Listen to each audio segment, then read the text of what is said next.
Everybody, we are back. It is Table to Live, favorite is podcast, favorite is channel, favorite is everything. We are back. You guys already know what to do. Hit the subscribe button, subscribe. Hit the like button if you like it. Hit the dislike button if you don't like it. Leave a comment if you like it. Leave a comment if you don't like it. Also, follow us on Twitter at the Mark John NFL for me, at MHolder95 for Matt, and of course, pandasubs.com. Discount code TDL for 25% off. All right, Matt. So we are doing more camp battles today, and this one's gonna be interesting. I think this is gonna be an interesting one. We got Sincere McCormick versus Raheem Moser for running back 2. And I think people for sure think Raheem Moser's gonna get running back 2, but after watching Sincere McCormick, I don't know. It's gonna be interesting. All right. Like I said, nothing really else going on. I talked to you about the PFF ranking the Raiders O-line 18th. As far as the only news I really got here, nothing else really going on, unless you want to talk fantasy football. But I'm good. Yeah. So, what do you think about the O-line ranking? I mean, I feel like 18 is pretty fair considering going into the season. I mean, you do have quite a few unknowns with the young guys. I mean, JPJ we expect to be a lot better, but obviously, him being a second-year guy, anything can happen. Same thing with DJ Glaze, and then. Obviously, the guard spots are the big question marks that are the weak spots of the offensive line going into the season. So I feel like 18, you're 2 spots back from being in the top half of the NFL is a fair and a reasonable ranking. Obviously, you just hope they end up being a lot better than that. But considering how the year started for the O-line, for the Raiders O-line last year, where they were probably, if we did a ranking then, probably 25 or lower, something like that. I feel like 18 is a pretty respectable number for where they're at moving forward. Definitely gonna be better for Geno Smith. I don't know what the Seahawks are ranked going into the season, but again, as we've talked about a lot, that O-line was god awful last year. So he's stoked to see 18. He's like, you mean a number that doesn't start with 3? Yeah. So 18 is a good spot, I think. Just because I mean they put Parham in there. They're expecting Parham to win. So they're putting their bets on that one. And have Alex Kappa as the other guy. So I think that plays a little factor in the ranking, just having Alex Kappa with his grade. Yeah. Meredith probably would have done him some favors because Meredith was they're at the 8th highest graded guard or something like that. He was top 10 last year in the entire league for him. Exactly. So if that didn't become a factor with Kappa becoming that right guard, it might be ranked higher, but Colt Miller steady, DJ Glaze, and JPJ. I think the O-line, if those two are the starters, which I mean, respect JPJ and DJ Glaze to be the starter. If they are, and those guys taking a step up, it could be a really good offensive line. But if it stays stagnant, they might be 18 all year. You know what I mean? Yeah. So because I don't see them being lower than the top 20 offensive line. I think these guys are even last year, JPJ was solid. DJ Glaze was, up and down for a rookie. But so was JPJ too. But Colt Miller, Dylan Parham, they will still be a top 20 offensive line regardless. So how they play is really going to be based on if JPJ and DJ Glaze take a leap. If they take a leap, it's going to be a great season for the offensive line, I think. Yeah, no, 100%. I mean, too, and obviously showing up the guard spot. And I think with JPJ, the optimism is he's not learning 3 different positions and he's sticking at one spot this year. Like last year, I think if I remember correctly, he was doing both guard spots and a little bit of center. And I still think center is obviously his best position. I mean, I don't think I'm breaking any news that the guy that won the award for the best center in college football during his last year is better at center this past season. So I think him being there, I think that kind of steadies him a little bit and will help him make that next leap. And then with Glaze, it's just I think he too is getting some reps at guard too. So now that he's maybe sticking at tackle, hopefully that can help out his development. So definitely reason to buy in. And I think if you're looking at this other line, I'd buy now even at 18 if this were the stock market, because I think they're on the rise. Yeah, I agree with that. Dude. All right, so let's get into this camp battle we got. We got a special camp battle, which I think, like I said, before we got into this a little bit deeper, talking about O-line, how it might be a closer battle than people think. I think a lot of people are assuming that Raheem Moser is going to win this job. I kind of assumed that too before I went back into watch some Sincere McCormick film. I feel a little different about it. But what were your thoughts on Raheem Moser? Yeah, I think Moser. It's funny. Like, I think you look at this battle, like it's like, who do you want to trust? The unproven young guy that could be end up being better, or the veteran who you know who he is at this point? And I think one of the biggest things and one of the biggest trends I've found, like he's solid on the inside runs, and I think more so with inside zone and stuff like that. But he's definitely makes his money on those outside runs, a lot of those outside zone calls, which is I think why they brought him in, because I think that can complement Genty pretty well as someone like off the bench, and he can make a few plays as a receiver. I only got a couple clips of him catching passes, but like Mm-hmm. see, like he's got some ball skills, and he can route people up a little bit out of the backfield and stuff like that. So I think if you're looking at Genty, that's one of the big question marks about him last year. When I did the break earlier this summer of him in the passing game, and I think part of that too is like if you're looking to give Genty a break, like if you're going to give him a lot of the carries on first and second down, maybe Mostert is the guy that you want to have in there on third down, so you can throw the ball to him a little bit and keep some of the tread on Genty's tires, so to speak, and keep him fresh for what he does best, which is toting the rock. Yeah, yeah. I remember when I watched Mostert. I think with Mostert, he's just so scheme dependent that you have to run zone with him, right? Like, so Yes. if they are doing, Ashton Genty and Raheem Moser, like when Moser comes in, we all know what they're gonna do, right? I mean, they have to run zone. I mean, he has some good power plays that he had last year, a couple of them, but it wasn't consistent enough like he was in zone. So that's the thing with Moser, but we'll see how that goes. But you're right. I mean, they're probably going to go with the veteran. I mean, there's a chance of that, them going with the veteran. So just because, he has that pedigree and, he's been there before, nothing's going to be, catching him off guard or anything like that. But, McCormick's been in the league a little bit too, but still, Moser still has lots of production. The 20 touchdown seasons, the years with the 49ers, helping to get Super Bowl. Those are all those things are there. So it is crazy to think he's 2 years removed from leading the league in touchdown runs. I think he had 18 with Miami in 2023. So I guess if you're being optimistic, like you look back at that and say it's not too far. If you're being pessimistic, you're saying he's 33 years old. That's usually not usually when the running backs start to hit that age, is like, as we saw last year with his production, they start to dip. But I don't know. I'm curious what you think, and we'll take a look at this more. I got really frustrated with Raheem Mosert's vision. Like there were plays where like he read it perfectly, especially on the outside zone concepts, where he like read it perfectly and found the lane and like did well. And like there were even a few inside run clips where I was like, you did a perfect job reading it. And then you have ones where I'm like, I don't know what you're seeing. And I think the big problem is on the gap runs that you're talking about a lot. He loves to try and bounce it, which you can't really do on a lot of those. Like he's quick to kind of find the outside. And then he had one clip, we'll see it, where I thought he had a chance to bounce it and he didn't. So that was one thing that I was kind of like frustrated with him is, again, you're 33 years old, been in the league for forever. And I still don't trust your vision 100%. I don't trust you to make the right read every time. I think most of the time he's probably going to make it. And again, I think like you're talking about being scheme dependent and being playing those or running those outside zone runs, I don't have an issue with them.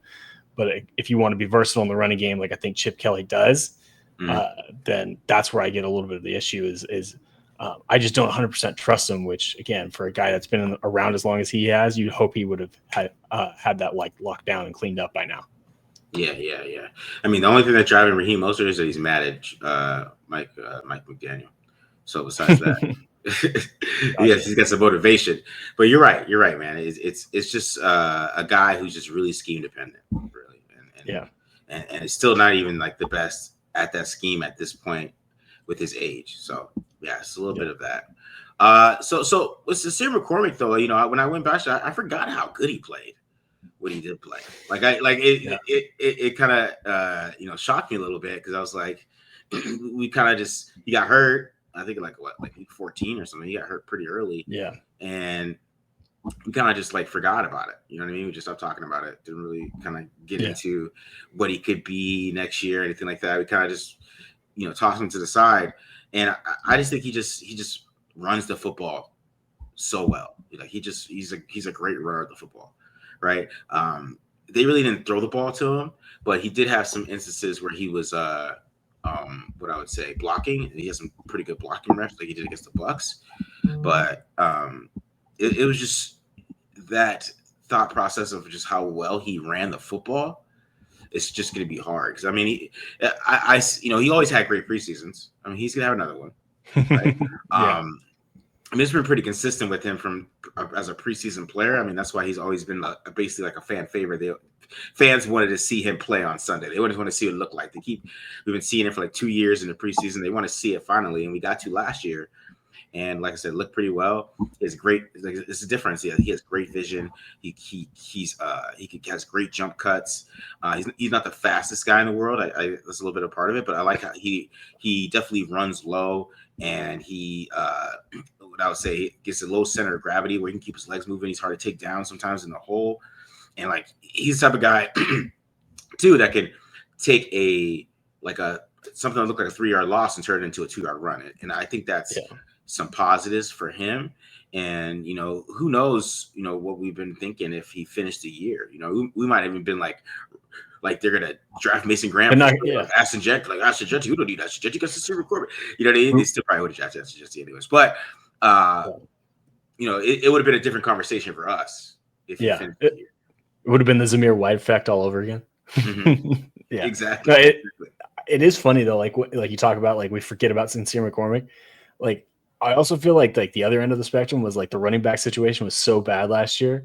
I just like think back about Sincere McCormick. I'm like, man, he really energized that running game. And then I look back, I'm like, oh yeah, he only really like had like 2 starts and like 3. Like really, you go back and look at his stat sheet, and he had like his first breakout game, he only had like 50 yards, but it was on 10 carry. He's averaging like 5.6 a carry, and then like he just kept doing it. But then it for me, it's like I almost romanticize it a little bit more. I'm like, man, I thought he contributed more just because we were so desperate for running back play. But I think the one thing you brought up, like about him getting the tough yards, about him turning the negative runs into 2-yard runs and getting something out of nothing, is probably going to be his biggest competitive advantage in this battle. Because I think that's one thing where Raheem Moser, like he has a few instances where like, okay, yeah, he can put his shoulder down and pick up a couple tough yards, but I just don't think he's big and strong enough to be able to do that consistently.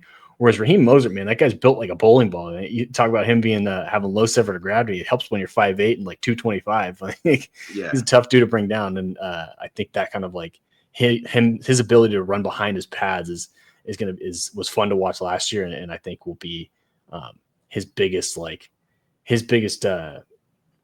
benefactor when he goes on in this battle and in camp and stuff like that. I think that's going to stand out in the preseason, and that's what we've seen the last 2 years from him. Yeah, for sure. Yeah, I was looking at the stats too, and I didn't realize he has a 6.6 one game, 5.3, 5.2, and he had the little struggles against Atlanta. But damn, I mean, well, the Atlanta game he got hurt, right? Yeah. At that point, teams knew they couldn't just take plays off when 28 was in the backfield. Who's this practice squad guy? We can't even see him over the O-line. Who the hell is this guy? Why is he running all over everybody? He's trying to take it a little serious then. Yeah, but let's get into this. Let's get into some Raheem Moser here. Sounds good. All right, we're gonna start with Moser's bread and butter here, which is the outside runs. Gonna see a little stretch run here. This is what I'm talking about. Where like on these outside zone, he has pretty good patience. Where like you'll see on this one, he does a good job of like kind of holding up in the backfield, letting those blocks develop, and kind of letting that lane like just naturally create itself, and then just jump and cut, and then just kind of getting that jump cut and getting up the field. And I mean, he ends up picking up. I think he might get the first down here. I can't quite remember, but either way, getting about 8 or 9 on a play that, if we look back here, like our right guard, I believe that's 74. I believe that's Tommy Eichenberg's brother, getting beat here, which we'll see a couple times. Mm-hmm. Sorry, Liam. Poor Liam. Yeah, Liam Eichenberg. But yeah, that's kind of going to be a constant theme here. Like again, another toss run. This one was a pretty damn good. Just pretty good read and like cut back. I will say we'll see a better example of this later. Like you can kind of see where like the age shows a little bit. Like this isn't the cleanest jump cut. Like kind of has to shuffle, then get up the field. Mm-hmm. And I mean, this time he actually does a good job of getting lowering his shoulder a little bit and getting some tough yards to pick up 5 there. But again, I do like this read, and I like that he gets up the field. And even too, this is a good example of him occasionally, again, not something I think he can hang his hat on, but he can get tough yards occasionally. This one was blocked up pretty well. Yeah. But this is, I think, where he kind of makes his money. It's when the blocking is right. Mm-hmm. That's where that speed takes over. Again, just reads it pretty well and gets up the field. That's one thing I really like about his running style is when he does commit and get up the field, he puts that foot in the ground and gets up there. For sure. He just doesn't look that old on this run. He doesn't look that old in this run. No. Decent job setting this up too. Like you'll see keeps those shoulders. I mean, not quite perpendicular to the line of scrimmage, but at least pointed a little bit, and then turns them upfield. Mm-hmm. Hold 31 there on the edge. Again, outside run. This Bills game was pretty good from it. If you want to convince yourself on Sincere McCormick, he broke a few tackles in this one. Like, see a good example again. Just another nice read, finding the natural crease in the backfield, being patient, and then just running through arm tackles. But I will say these types of runs, like this one specifically, got me frustrated with some of his other ones where he doesn't run through arm tackles. So that's one of the things. It's like, again, it's hard to like really pin down like, oh yeah, you're definitely good here, you're definitely bad here. Like he kind of just has a mix of everything. It's a consistency issue, if you will. Yeah, for sure. This one he sets up the block again pretty well. It's kind of similar to that play we saw a couple clips ago where it's blocked up well, but see him kind of push the outside. Yeah. And then just kind of get there. Again, another nice job running through an arm tackle here from Rousseau. I think Austin Jackson might get away with a little bit of holding there. But a little bit. There we go. Anyway, nice run. Let's see, is this one I'm thinking of? Oh, yeah. I believe it is. So I love 90% of this run. Yeah, it's the fumble at the end. Yeah, I remember this one. Yep. But this was frustrating. This is why I'm including it here. Because this, from all the clips we've seen, this is the best outside zone, lead zone run he's had, right? Like you can see it from this angle. Like he does a great job of pressing it wide, and then cutting up the field once that lane opens up. And I mean, he gets 9. The problem is the fumble. And I think that's going to be one of the things that if you're poking holes at Raheem Moser, it's kind of been an issue throughout his career. He has 11 in his entire career, had 2 last year on very limited carries. And even 2023, when, again, he led the league in rushing touchdowns, he had 4. So that's definitely an issue that you're going to have to keep tabs on. And especially when we're talking about the RB2, you don't want that guy. You don't want to worry about that guy holding on to the rock. Exactly. A quick fumble definitely get you on the sideline with Pete Carroll for sure. For sure. Yeah. This one's a good gap run read. I don't know if technically this is a Mike McDaniel counter because I guess kind of Ingold's the second puller here. And he'll counter step in the backfield and then wind it back. But again, just when the hole on these gap runs just naturally opens up like this is blocked up pretty well by the Dolphins here against the Patriots. Nice shout out Ingold for sealing that linebacker inside. We get a nice pull here. On top of that too, like you do a good job of bluffing on 99 here. Keep him wide. So when it's blocked up and schemed well, like he still has the speed a little bit and burst to get through the hole and be able to pick up the easy yards like that. So that's, I think, one of the things where if we're talking about gap runs, where we're talking about the offensive line, they can execute and create these wide lanes like that, he'll be good. I agree. Same kind of thing here. This one I actually like because he found the cutback lane perfectly. I think this might be a mid-zone look from here from the Dolphins. Looks like, almost had a fumble in the backfield. But what I like about this one is like as soon as he sees this linebacker flow hard to the play side, this backside linebacker, he knows right where to go. Boom. Yeah. Like he's like you can tell, like just watch his eyes. He's eyeing it, and as soon as he sees that lane open, hits it and picks up, I think, 10 there. Another inside zone concept again. When you open it up for him, almost fumbled there too. When you open it up for him, he can run inside. He set this up pretty well too. Like you watch 50, I think he's going to do a pretty good job of pressing it this way and then kind of cutting it back subtly. Yeah. Yeah, that's a nice little run right there. Nice little inside zone. Set it up. Yeah, he's definitely set up 50 there. Yeah, that's a nice one. Also, if I'm a D-line coach and I'm coaching 95 here, is that Barmore? Like, what the fuck is this? Sorry, I just saw that. It just caught my eye. I had to point it out. The D-line in you, bro. You just couldn't help yourself. Like, I had to do it. Another inside zone concept, split zone, it looked like. Again, when he reads it, when he sees it, like these inside runs, like actually can be pretty deadly with his speed. Yeah. This might be a little design too. The design cutback just based on Ingled's path. Mm-hmm. Again, just gets up the field.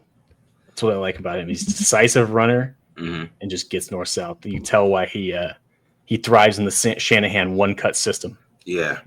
It's just wild how much McAdam doesn't run the ball, and that's like the best thing he does. Yeah. I think this one's misplaced here, but hold on. Yeah, this one's actually going to be one of the negative ones. I just had it in the wrong order.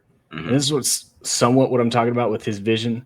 Like, we don't get a great trap block here from the tight end, but if you watch Moser, like, he just kind of runs right into the trap guy. Yeah. And I know Will Anderson ends up winning on this here, but Moser has a speed where if he just goes off the tight end's ass here and like hits that hole hard, I don't think Anderson makes that play. Again, I think we've seen him run through arm tackles, but he doesn't, and he just kind of runs into the back of his blocker and then runs right into the guy they're trying to trap on this one. Yeah. All right, I've got a few of his routes here in the passing game. There's a pretty nice little Texas route out of the backfield. One thing I like that he does on this is like you're going to see him press it wide and widen this linebacker right here, and on top of it, like, does a good job of getting himself square so that he's not tipping the route. And a nice little burst there to create some separation, pick up the first down.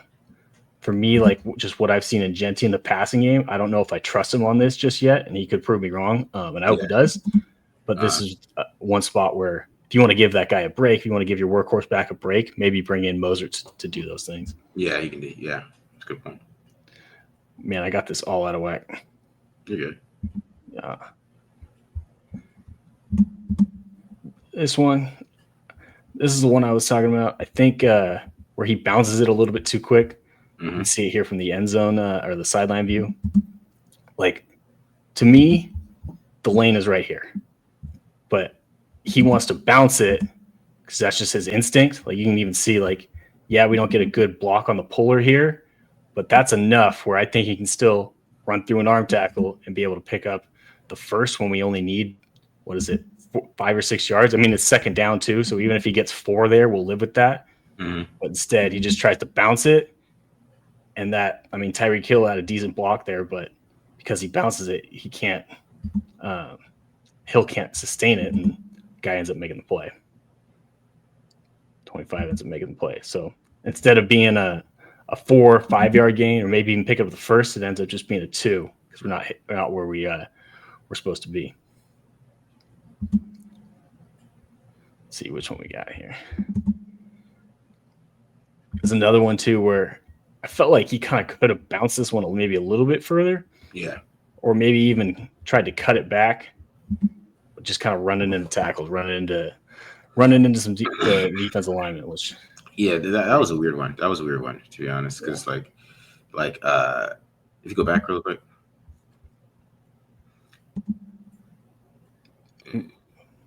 Too far. There we go. So like if he just falls angled here, like yeah. You know what I mean? Like this guy's getting up to this, he's getting to the second level, like just room right there. You know what I mean? For sure. I don't know where he's looking at here. But. Yeah, this one, like this is an instance too. Again, I mean, I guess it's a little bit different because it looks like it's duo, or maybe even ISO. But I feel like you're right. If he falls angled, especially with this guard working up to 48, like he's got a great opportunity to just hit that lane and be able to pick up the first. But yeah, maybe even score. But yeah, anyways. Maybe. Another instance where I think, this is the same clip we just saw. Apologies for this, fellas. Apologies for this, guys. Screwed this one up. But yeah.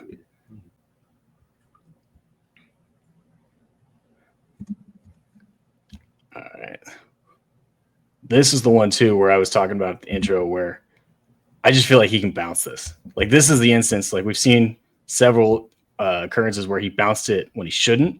But this is the one you want to bounce. Like I know it's short yardage, it's 3rd and 1, but like the way I look at this, like in my opinion, like you got a corner that's playing inside leverage on the wide receiver, and then another corner that's in off coverage, and it's 3rd down, so it's a typical man coverage situation. So to me, the outside's there. To me, this is take 1-2 steps in downhill to get the defense to commit, and then bounce it towards the sideline and pick up that yard. Instead, we just kind of run straight into the back of our tight end, who's not getting good block, but it's also not a matchup that we like pre-snap and that we can see pre-snap, right? We got 94 big defensive linemen and our tight end trying to block him. Like, that's even more reason to automatically pre-snap be thinking, maybe we want to bounce this. And even if he cuts it in here, I think he can still pick up that yard. But just kind of runs into the back of the tight end and runs into the tackle. Yeah, I understand that.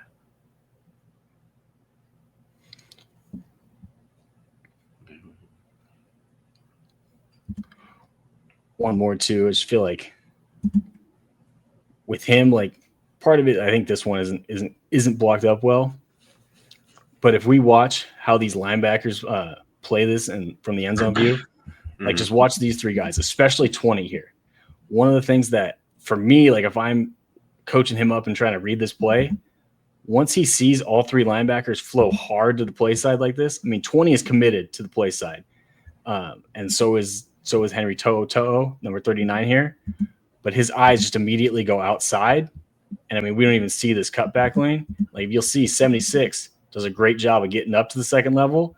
And even though we don't get a clean block here on 39, 76's block, if he cuts this back, is going to walk right into that linebacker. And as you can see, I mean, I know he's already committed to that side, but at the same time, 20 is quick. 20, Jimmy Ward, who was a former teammate with the 49ers, flows so hard to that I think you could slow play this a little bit more and then just cut it back. But we end up just running into a block and end up taking a loss.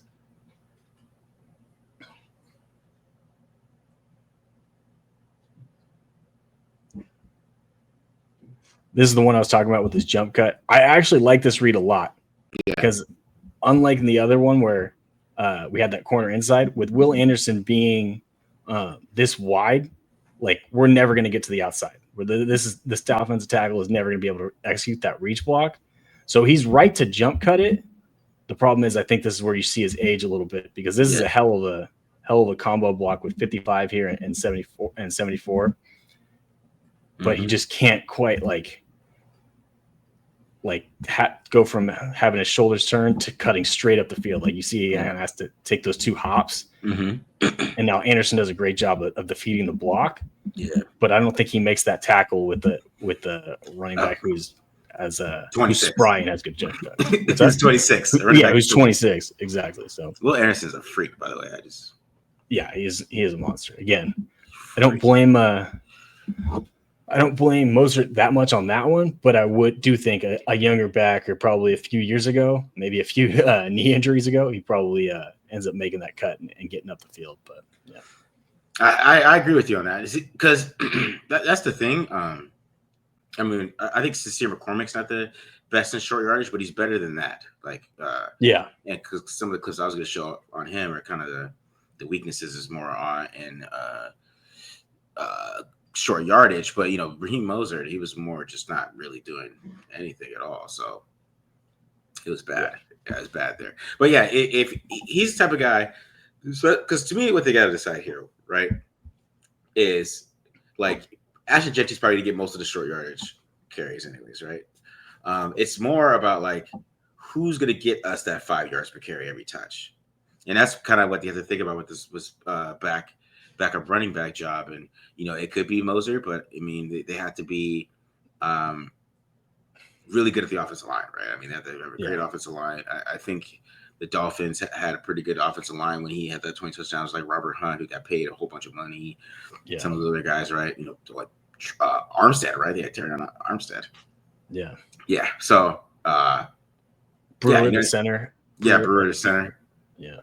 He got paid by the Titans, so yeah, there's some pretty damn good offensive linemen there. So yeah, so is he a little offensive line dependent? I think so. I think he's more than that, because he just doesn't make guys miss either. Like there's no like him breaking tackles that much. It's really just he sees the cut and he just goes, right.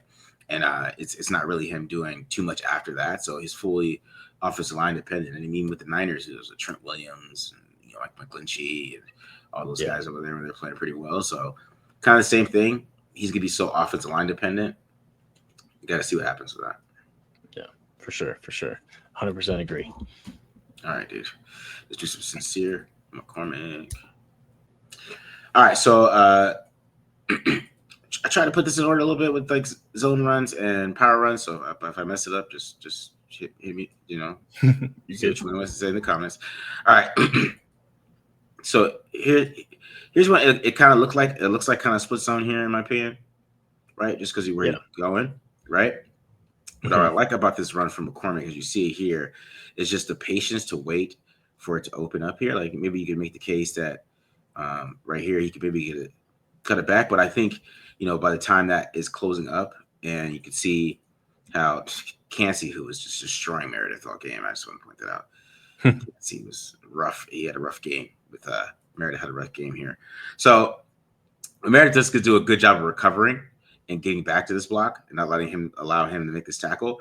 But what I like is, McCormick is like embracing for this tackle, and he just kind of just bursts upfield, so he doesn't have a chance to kind of blow up this play. So even when he goes inside, you see Cansey right here, right? If he could see Cansey and be like kind of just like hesitate, maybe try to make a miss, he's like, nah, I got a good block here from, I believe that is Hunter Bryant there. Right, got a good block there. I could just get upfield and I can get about 5. So I just really like the way this run. And then I like the ball security there. Boom, great ball security. He had no fumbles on any of his carries last year, so definitely a difference. So here's another one. You get another split zone, I believe, on this one. Kind of a split zone look, but it's still a zone run because you have to kind of Trey Tucker, run it across the field. What I love about this one too is so the cutback and split zone a lot of times is a C gap from the backside, right? And I like how quickly he sees it. So you can see as Miller and then Meredith get upfield, right? You see Miller has a great block. He's gonna see this cutback open up right away. Like he just as soon as you see it right here, like he's already going towards that. Like this is 4th and 1. I mean, he could have just got 1 yard, but I like how he decided to make a big play out of this right here and get to that C gap, boom, right, and then break some tackles in open field, spin off. Like I said, just low center of gravity, be a big bowling ball, keep it moving. Like I said, he's not the fastest guy in the world. Yeah. You might see Ashton Genty score on this if that happened, right? But this what I'm talking about is just the vision and his ability as a natural runner. So I feel like he's always looking to add the extra yards too. He's never going to go down easy. Yeah, exactly. All right, so got some more split zone here. All right, maybe like a split zone duo look because you go to strong side here. What I like, this is another great run too. You can see here, there's the patience here, allowing the block. So you can see 40 right here, right? He's gonna be looking at 40. He gets 40 to go this way, right? Then it kind of sets it up. It's a great block by Michael Mayer, I believe that is. Yeah, Mayer, another great block by Mayer there. And then that just allows him to get skinny there and get right to that hole. Yeah. Nice block glaze on Zach Allen right there. Is that Zach Allen? It's a nice little block. No, that's not Zach Allen. It is 94. Oh, no, 99 was Zach Allen. You're right. But yeah, nice run here. Just setting it up, boom, getting upfield. Nice run there, right, McCormick. All right, there's a little outside zone on this one. So this one, Nick Bolton just beats Parham altogether, right? And Meredith doesn't see it backside. So see Bolton up here.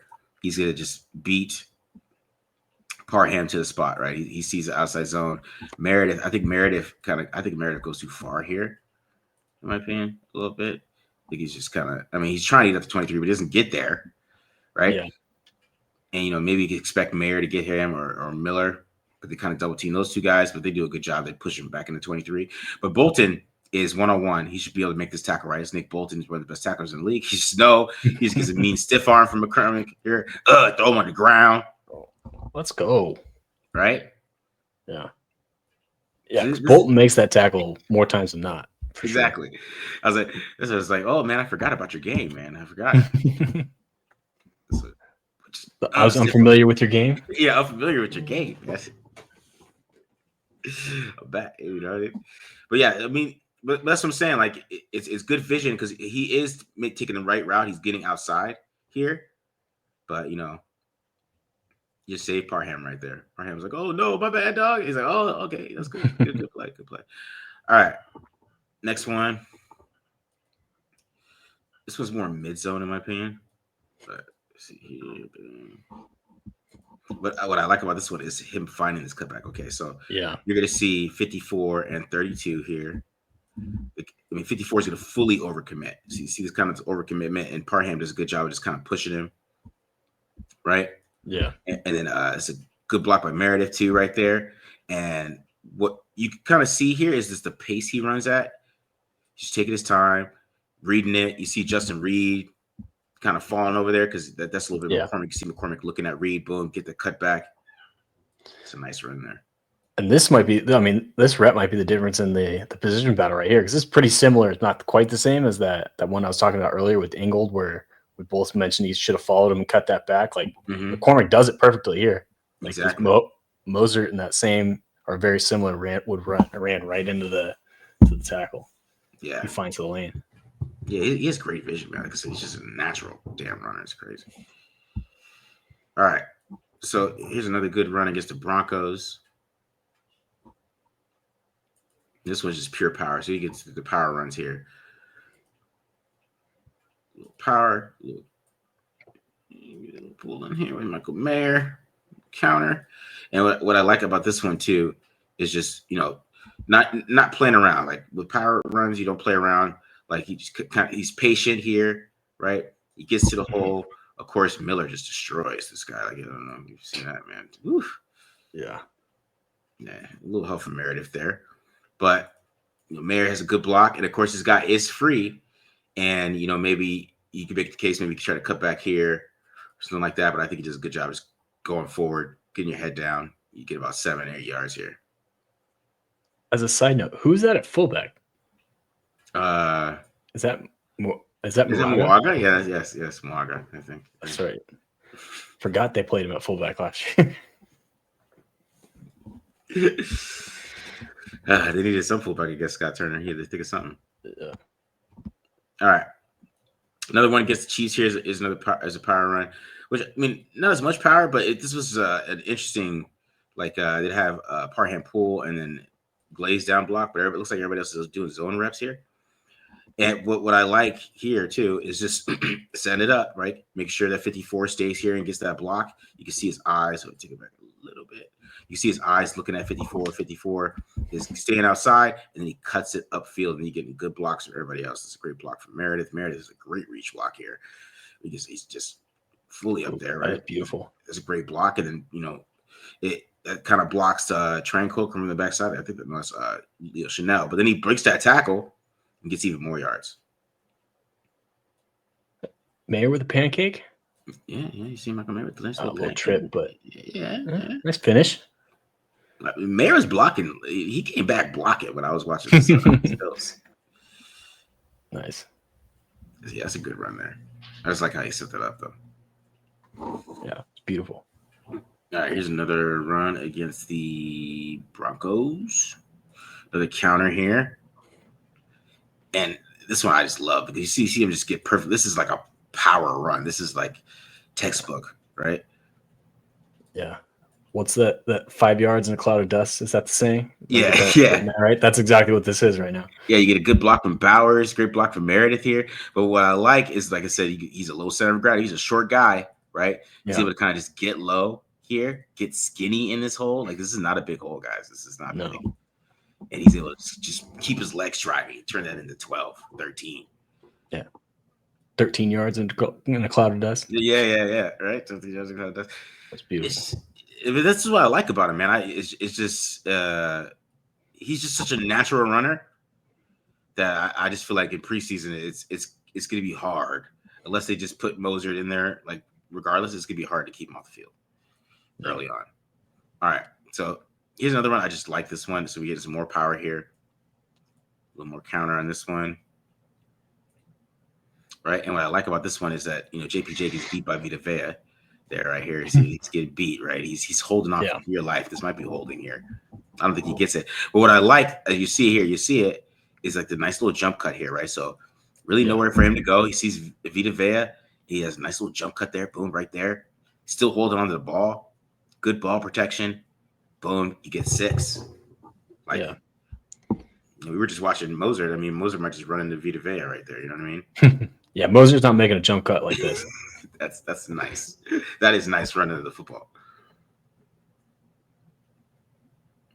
That's nice right there. All right. This is another one here that I really liked. This one is just him just getting upfield here. A little bit of duo here on this one. I just like him just being decisive on this one. Just getting upfield. I mean, it's a good tackle by 29. I think it's just makes a tackle at 53. Linebacker. But yeah, you could just see him kind of getting upfield there just quickly. Just seeing it. Boom. Burst upfield. No hesitation. Just good instincts as a runner.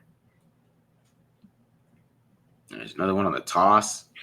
And this one, there's another one getting upfield. And this one, I'm talking about the speed limitations here, because like I said, Ashton Genty's probably taking this house. Yeah. Right? I mean, so is Moser, right? So that might be the only kind of thing that you're thinking here is like, this is the speed limitations, right? But he does a good job. Say he does it one more time. He gets 27 set up there, cuts it upfield, right? And then allows Parham to get upfield there. It's a good block from Parham on 50 on the corner. And then he's able to kind of get upfield there. He really set up 3 guys there because 53 throws hard too. Yeah. And like the safety comes down. Yeah. That's a great run.